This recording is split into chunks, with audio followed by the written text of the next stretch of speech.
Salut à tous, j'espère que vous allez tous très bien. Alors aujourd'hui, nouvelle petite vidéo, nouvelle rubrique même sur la chaîne où on va parler donc un peu de technique et de pratique culturelle. Donc nouvelle rubrique technique sur la chaîne et on commence tout de suite avec les sipans. Alors Sipan, qu'est-ce que c'est? C'est culture intermédiaire piège à nitrate, donc son rôle numéro 1 c'est de piéger les nitrates, mais vous verrez que il y a plein de d'autres intérêts à ces couverts végétaux dans les champs, pour le sol, pour même la lutte contre certains parasites, donc c'est vraiment plein d'intérêts. Et c'est ce qu'on va voir tout de suite. Donc ici nous sommes sur une parcelle, donc comme vous doutez bien, où il y a un sipan. Alors avec trois espèces, donc on a de l'avoine, de la facélie et du trèfle. Voilà. Donc on va commencer par celle que je préfère, par la meilleure. Alors généralement on dit on finit par le meilleur pour la fin, mais là on commence par celle que je préfère. Donc c'est la facélie, donc celle-là. Alors la facélie, déjà c'est une hydrophyllacée, donc c'est une famille qu'on utilise pas, qu'on n'utilise pas dans l'agricole en tant que plante cultivée, ou pratiquement pas, je crois pas qu'il y en a. Et donc déjà pour aller venir casser le cycle des maladies, des parasites, c'est quand même bien. Ensuite, donc c'est une plante qui pousse quand même vachement bien, même dans des conditions un petit peu secs, ou bien ça va toujours bien se développer, quoi. C'est des conditions un peu secs, ouais. Par exemple, souvent quand on doit planter les sipans, c'est après la moisson, il fait toujours un peu sec. La facélie, ça s'implante assez facilement, donc c'est un bon point aussi pour ça. Ensuite, c'est aussi une plante qui va s'adapter, comment dire, c'est une plante qu'on peut mettre avant beaucoup de plantes cultivées, hormis légumes d'industrie, parce qu'il y a le risque sclérotinia, et betterave me semble, parce qu'elle elle peut favoriser le nématode de la betterave. Mais c'est toujours pareil, si vous la détruisez, c'est pas conseillé, mais si vous en mettez avant betterave et que vous la détruisez bien avant la plantation de la betterave, logiquement ça devra aller, mais bon, vaut mieux pas prendre trop de risques avec ce genre de truc. Ensuite, donc elle a un système racinaire pivotant. Alors, système racinaire pivotant, je vais en enlever une pour vous faire montrer à quoi ça ressemble, si j'arrive à la voir. Voilà. Hop. Voyez-vous, voilà, je sais pas si on voit très bien, mais vous avez ici cette partie là. Hop, voilà, c'est ça qui est typique d'une racine pivotante, cette espèce de, comment dire, de grosses racines qui vient un peu perforer et toutes les autres qui partent. Voilà, donc c'est ça, une racine pivotante. Ça vient un peu perforer le sol, décompacter, si vous êtes un peu compact. Donc ça, l'avant, c'est ça. C'est comme un, c'est le même type de racine comme un légume, comme un radis, ou bien du radis fourragé, qu'on peut aussi mettre en sipan d'ailleurs, ou bien qu'une betterave, sauf que ça ne devient pas une racine, ça reste un truc comme ça. Donc ça vient perforer le sol, ça vient un peu le décompacter, donc c'est quand même pratique. Donc encore un avantage de la facélie. Ensuite, vous avez plusieurs avantages aussi autres, c'est que ne plaît pas aux limaces, donc il n'y a pas de limaces qui aiment manger ce truc là, donc c'est quand même un gros avantage. Et le deuxième gros avantage, ici on est dans une zone où il y a beaucoup de gibier, pigeons, etc. les pigeons ils n'en mangent pas non plus. Donc vous n'avez pas ce problème là, les lièvres c'est pareil, vous n'avez pas ce problème là. Ça c'est un gros avantage aussi, parce qu'ils ne viennent pas dévorer votre couvert et donc ils gardent son utilité. Parce que si tout est mangé, il n'y a plus rien, ça ne sert plus à rien. Voilà. Ensuite, il y aurait le problème que soi-disant on pourrait risquer des repousses. Bon, si c'est bien détruit avec un labour ou je ne sais quoi, vous n'avez pas ce problème de repousse. Hein. Personnellement, ça fait quand même pas mal de temps qu'on en met. C'est jamais arrivé, jamais eu de repousse d'ailleurs jamais de repousse de cycles en tout court. Hein. C'est un truc qui arrive quand même jamais ou rarement. Enfin, moi j'ai jamais le cas en tout cas. Voilà, ensuite une bonne couverture, comme vous pouvez le remarquer. Une très bonne couverture au sol, vous n'avez pas de mauvaises herbes. Vous n'avez pas de mauvaises herbes ou quoi que ce soit qui vient pousser entre deux. Voilà, c'est quand même ça c'est quand même vachement pratique. Voilà. Le sol est. Alors, je sais pas si on voit très bien, mais le sol il est quand même propre. Là, si j'enlève tout, hop, il n'y a rien.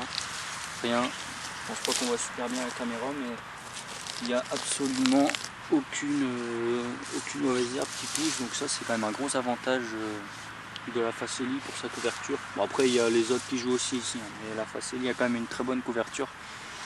Voilà, c'est une grosse plante avec beaucoup de biomasse, donc c'est bon pour le sol, pour faire travailler le sol à sa destruction. Vous voyez, il y a quand même de la feuille, de la tige, de la grosse tige. Voilà. Et ensuite, il faut ne pas trop en mettre non plus, hein, parce que ça se développe fort, hein, donc ça peut risquer d'étouffer les autres si vous en mettez une trop grande quantité. Hein, donc faites attention à ça. Et ensuite c'est une plante qui se détruit très facilement, un couvert qui se détruit très facilement, c'est-à-dire que voilà, en 2-2 c'est cassé, voilà, voilà, ça se détruit par tous les moyens. Si vous l'ouvrez, c'est creux à l'intérieur un peu, c'est un peu bizarre, mais c'est pas creux, mais c'est voilà, c'est cassant. Voilà, ça casse assez facilement. Du coup, c'est un couvert qui se détruit. Voilà, c'est comme ça. À l'intérieur, vous détruisez ça comme vous voulez. Hein. Il n'y a pas besoin. Ils font les rouleaux, coupent avec des lames. Là, vous passez ça et puis c'est bon, c'est terminé. On n'en parle plus. Vous n'avez pas besoin de passer de produits chimiques ou quoi que ce soit. Vous pouvez presque le labourer directement. En plus, ça gèle plutôt facilement, enfin il faut quand même un bon gel. Quand il sera arrivé en fin de vie et qu'un petit coup de gel, un petit coup de charrue et vous n'en parlez plus, ou même n'importe quoi si vous labourez pas ou non labour, ça se détruit assez facilement, il n'y a pas de problème. Donc voilà pour la Facelie, et maintenant on passe au suivant.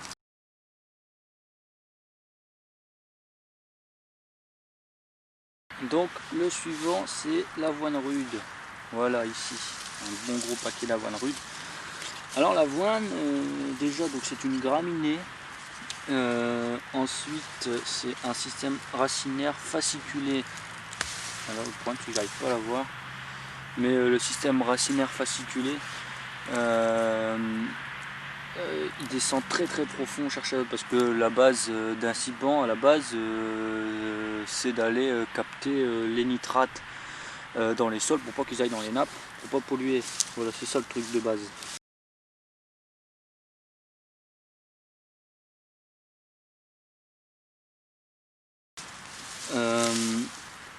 Et donc l'avoine,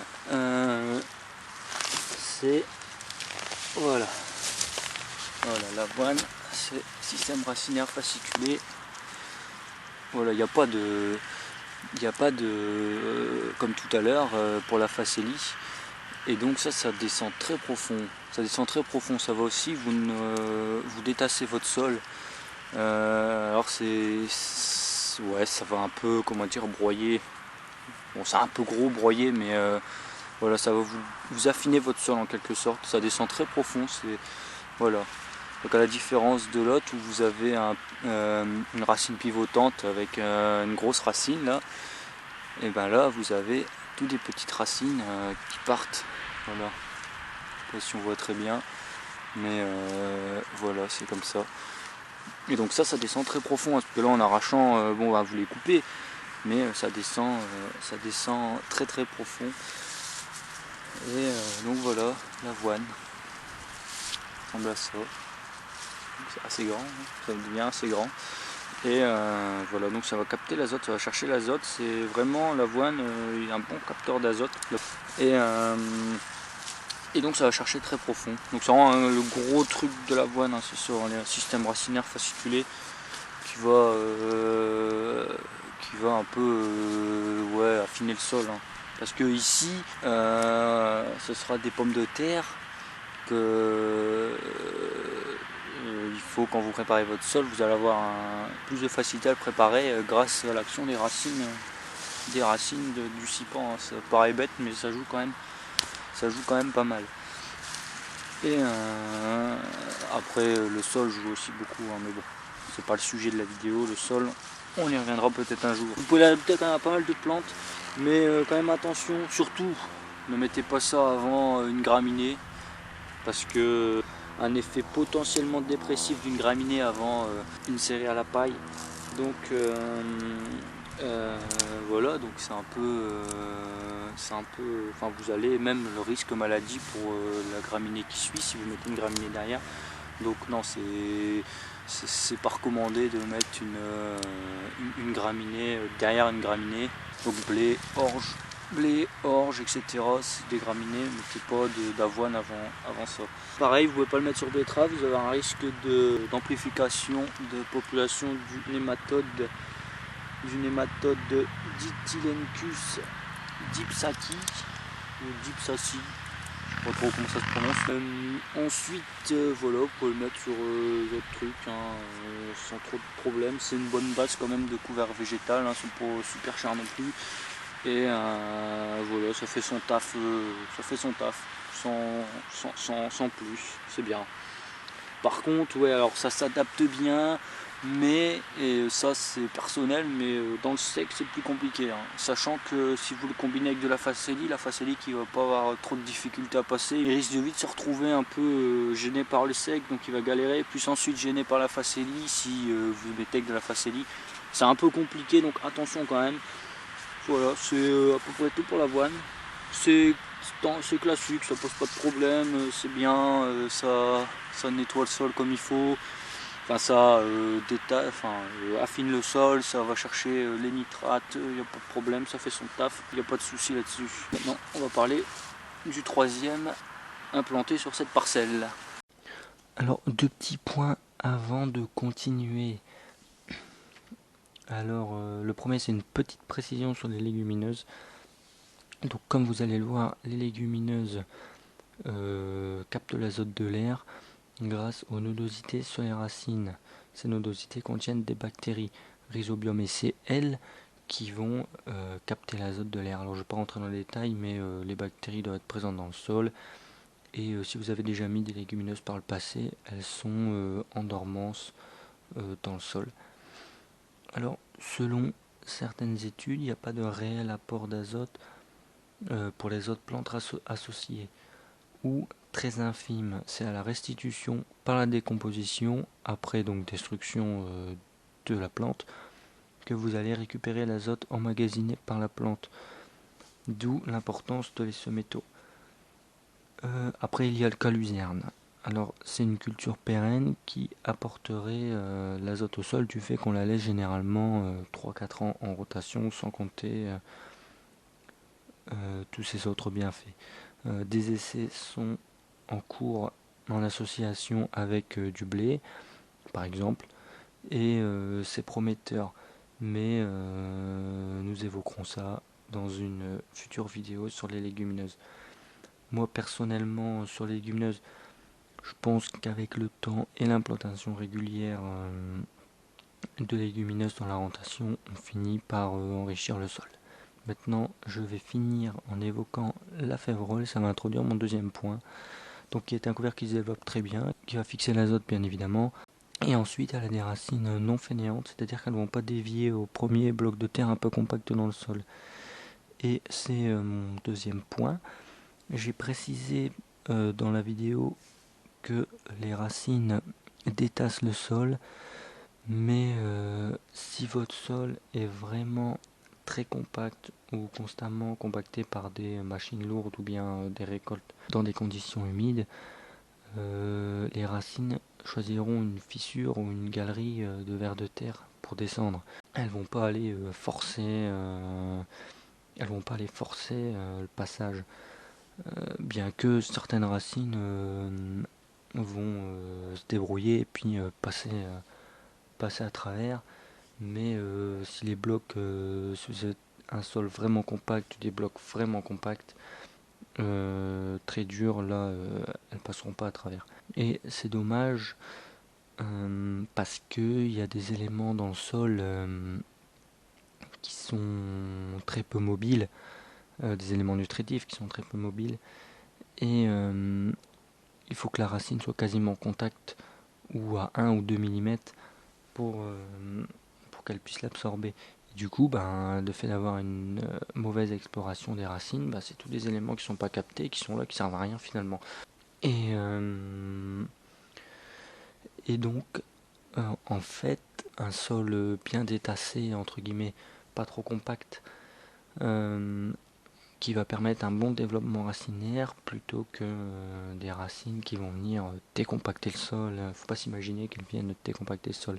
Si vous avez un sol pas trop compact, là vous allez avoir justement plus d'effet décompaction, puisque vous allez avoir aussi un système racinaire mieux développé. Donc voilà pour ces deux petits points. Alors maintenant le trèfle d'Alexandrie.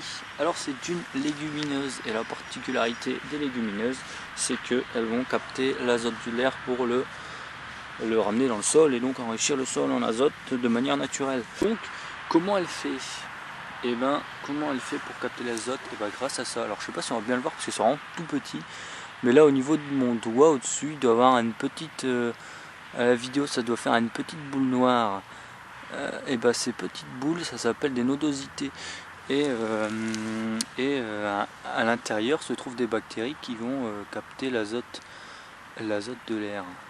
Voilà donc mon trèfle, voilà à quoi il ressemble d'ailleurs. Voilà, c'est comme ça, donc ça c'est dans le sol, l'air passe dans le sol et les bactéries contenues dans ces nodosités vont capter. Donc voilà, si vous avez bien retenu la son système racinaire pivotant, et voilà, donc le trèfle il a cette capacité là de ramener l'azote dans le sol. Voilà. Et il faut savoir aussi que quand un cipan se décompose, il est décomposé par tout un tas d'organismes, des grands, des petits, des insectes, des bactéries, des champignons, tout ce que vous voulez.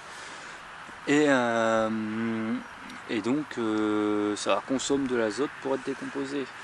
Donc effectivement c'est pareil, détruire, plus votre couvert est volumineux, les organismes vont beaucoup plus consommer pour la décomposer. Après ça va aussi restituer pas mal, mais ça va être plus long et sur le coup vous allez peut-être perdre un peu d'azote. Donc d'avoir des légumineuses qui ramènent un peu d'azote, c'est toujours bon à prendre. Et c'est bon aussi pour la prochaine culture. Donc ensuite, le trèfle d'Alexandrie, donc il doit être implanté assez tôt quand même, pour dire d'avoir quand même du résultat. Alors généralement on dit que c'est un trèfle peut-être un peu décevant au niveau rendement. Après c'est celui qui s'implante le mieux, il y a d'autres espèces de trèfles, mais c'est celui qui va le mieux à implanter. Enfin qui s'implante le mieux, du moins s'adapte le mieux, il pousse mieux. Mais voilà, on dit qu'il est aussi plus facile à détruire que les autres trèfles. Donc en fait il est pratique plus que autre chose. Maintenant, moi personnellement c'est la première fois que j'utilise du trèfle. Donc je n'ai pas vraiment de recul là-dessus, on verra ce que ça va donner. Maintenant, voilà, c'est a l'air plutôt pas mal. Il s'est plutôt bien implanté, donc on verra ce que ça va donner. Il y en a qui l'utilisent depuis pas mal de temps, ils mélangent même, là il n'y a que 3 mélanges ici, mais vous pouvez mélanger, rajouter de la veste, c'est le même principe que le trèfle, c'est une légumineuse, et vous allez apporter de l'azote à votre terrain, donc c'est parfait, voilà pour le trèfle d'Alexandrie. Donc vous imaginez bien qu'il n'y a pas que ces 3 choix-là de 6 pans, hein, il y en a énormément. Vous avez justement le trèfle incarnat, donc on était sur les trèfles, continuons sur notre lancée. Alors le trèfle incarnat, j'en ai pas ici, j'en ai pas implanté, moi j'ai fait qu'un mélange à trois plantes. Et donc le trèfle incarnat, c'est le même principe, ça reste une légumineuse, c'est le même principe que du trèfle ou de la vesse, mais alors il se implante plus difficilement que l'autre. Il se détruit aussi plus difficilement, mais son apport d'azote est quand même un peu meilleur que le trèfle d'Alexandrie. Alors bien implanté, c'est le bonheur. Maintenant il faut réussir son implantation. S'il fait trop sec, c'est un peu compliqué, à la différence du trèfle d'Alexandrie où passe partout. Donc voilà pour le trèfle incarnat. Après c'est des petites graines, hein, des toutes petites graines, c'est un peu compliqué à implanter du trèfle incarnat, mais bon. Nous j'en ai mis un peu avec du régras, mais pas pour 6 pans. Hein. Bon, ça n'a pas été en mélange du coup, ça n'a pas été bien compliqué à implanter, donc bon, ça devrait aller normalement, ça va assez bien à semer. Donc après le trèfle incarnat, on a la vesse. Alors la vesse c'est le même principe, c'est des légumineuses. Et là perso j'en ai jamais mis, alors je sais pas trop comment ça rend, mais voilà, ça se développe plutôt bien apparemment. Ceux qui en mettent sont plutôt satisfaits, donc voilà pour la vesse. Alors ensuite on part chez les crucifères avec en premier la moutarde blanche. Alors la moutarde blanche, c'est le couvert le plus répandu. Pourquoi? Principalement parce qu'il coûte pas cher, qu'il s'implante bien, et voilà, il fait son taf, il capte l'azote plutôt bien, voire même très bien. Vous pouvez le mettre un peu partout, notamment si vous voulez mettre ça entre 2 blés, alors ça se fait, hein, mais c'est un peu compliqué. Mais ça se fait, vous pouvez le mettre entre 2 blés, vous avez une réduction plutôt de piétin et chaudage, hein, avec un gain de rendement entre 0 et 5 quintaux hectare, ça se prend. Vous avez un risque par contre en tabac. En tabac, si vous mettez du tabac et que vous mettez de la moutarde, vous pouvez avoir un risque de sclérotinia ou d'orobranche. Alors orobranche, c'est d'après ce que j'ai pu trouver, alors c'est une plante parasite non chlorophyllienne, je crois. Donc voilà, c'est une petite plante parasite, visiblement du tabac. Et donc si vous mettez ça avant du tabac, vous avez le risque de multiplication d'orobranche. Donc attention à ce niveau-là pour les crucifères. Donc ensuite la moutarde. Le problème de la moutarde, c'est que, et ça c'est, alors je sais pas si ça dépend ça doit dépendre des secteurs bien évidemment, mais nous ici on a un secteur où il y a beaucoup de pigeons. Et les pigeons ils aiment bien la moutarde, donc généralement ils aiment bien taper dedans et il y a des trous partout dans le champ. Donc c'est vraiment le gros problème de la moutarde ici, c'est que les pigeons ils aiment bien. Et ensuite deuxième point problématique, c'est que si vous la faites monter, si vous la détruisez trop tard, qu'elle est déjà en fleurs, elle va être dure à décomposer, consommer de l'azote pour se décomposer. Donc bien que derrière sa décomposition va ramener toutes sortes d'éléments nutritifs, ça va quand même prendre du temps. Donc attention à la culture suivante. Après vous pouvez la mélanger avec d'autres plantes, hein. Vous faites un peu comme vous le sentez, mais on y reviendra après sur l'adaptation à vos parcelles et après les différents mélanges, ça on verra après. Maintenant vous avez le radis fourragé nématicide. Alors ça vous pouvez le mettre justement avant betterave, vous pouvez le mettre avant betterave parce que il est nématicide, donc il va lutter contre les nématodes de la betterave, donc vous pouvez mettre ça avant. Donc le radis fourragé, c'est comme un radis, c'est un très gros radis, c'est une racine pivotante du coup, mais cette fois qui se tubérise comme on dit. Donc ça va devenir un gros radis. Et donc vous allez pouvoir lutter contre le nématode de la betterave grâce à ça. Alors ensuite, donc le radis fourragé, on a découvert, enfin c'est des récentes études, mais que sur pommes de terre on pourrait avoir un gain de rendement et donc aussi qui pourrait limiter certains nématodes de la pomme de terre, donc le globodera et le méloïdogine, pardon. Et donc maintenant c'est récent, donc ça reste encore à voir, mais à suivre, affaire à suivre pour ceux qui mettent des patates. Voilà, petite information. Voilà. Donc ensuite maintenant au niveau destruction pour le radis fourragé, un peu compliqué à détruire quand même. Destruction difficile sauf la bourre si détruit tôt et semble plus sensible aux autres méthodes de destruction si détruit tard. Le mieux est essayer peut-être de le broyer tôt et de le labourer si vous voulez labourer au printemps, j'en sais rien du tout. S'il y en a qui mettent du radis fourragé et qui ont des infos là-dessus, n'hésitez pas à le mettre dans les commentaires comment vous détruisez votre radis fourragé. Donc voilà.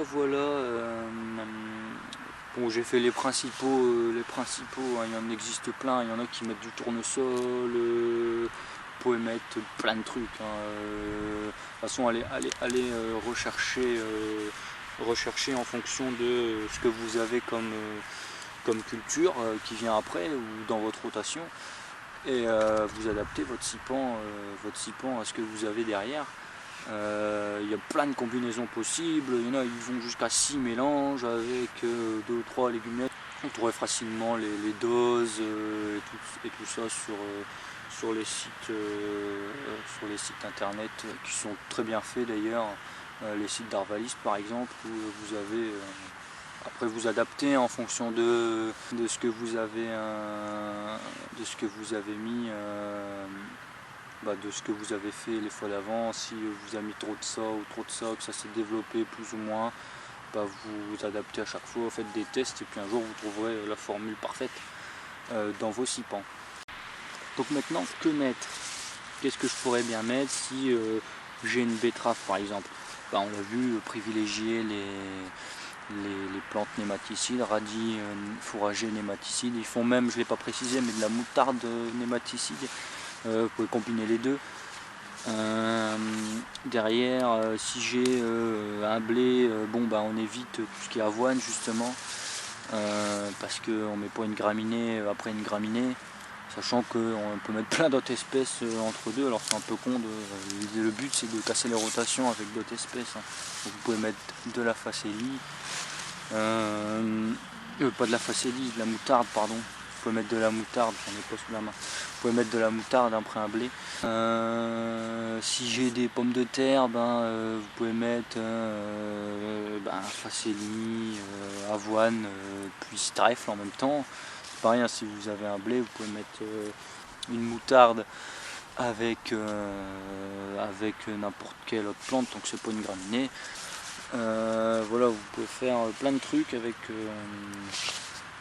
les cultures intermédiaires. Ça ne sert pas que à capter de l'azote, donc c'est quelque chose qui peut être très utile s'il est bien conduit, et très bénéfique au sol. C'est pareil, ça rapporte toute cette biomasse, ça fait vivre le sol, et un sol qui vit, c'est un sol qui produit bien, quoi. Un sol ça doit vivre, un sol c'est du vivant, il y a plein d'animaux là-dedans, et que ce soit dans le sous-sol, à la surface, partout. Il y a plein d'êtres vivants, et un bon cipan, ça conduit à une bonne santé du sol aussi, hein, que ce soit structure ou biologique. Vous avez, si c'est bien conduit, c'est le bonheur, quoi. Vous avez tout ce qu'il vous faut pour avoir un bon sol. Voilà, puis pour la culture suivante c'est aussi bénéfique, hein. Si vous avez mis un anti-nématode et que derrière vous mettez un truc qui aime pas trop les nématodes, les nématodes sont régulés et donc vous n'avez pas de problème de nématodes. Donc voilà, les sipans, ça sert pas qu'à piéger l'azote. C'est aussi plein de bénéfices et donc c'est quand même dommage de négliger. C'est un truc trop souvent négligé. Un peu moins maintenant, les gens commencent un peu à s'y pencher dessus, mais les sipans c'est quand même quelque chose d'hyper important. Donc voilà, je pense que j'ai fait à peu près le tour de la question. J'espère que j'ai rien oublié. Et si ça vous a plu, mettez un petit pouce bleu, abonnez-vous, ça fait toujours plaisir. Si vous avez des trucs à rajouter, n'hésitez pas. Si vous avez des petites techniques, des combinaisons de plantes, enfin des mélanges ou des moyens de destruction sur certaines plantes qui sont efficaces, allez-y, mettez un commentaire, ça fait toujours plaisir, c'est toujours des connaissances en plus. Donc voilà, moi j'en ai fini, donc je vais vous laisser. Je vous dis à la prochaine, en attendant portez-vous bien, je vous dis bonne année et en espérant que 2021 soit remplie de bonheur et qu'elle soit mieux que l'année 2020.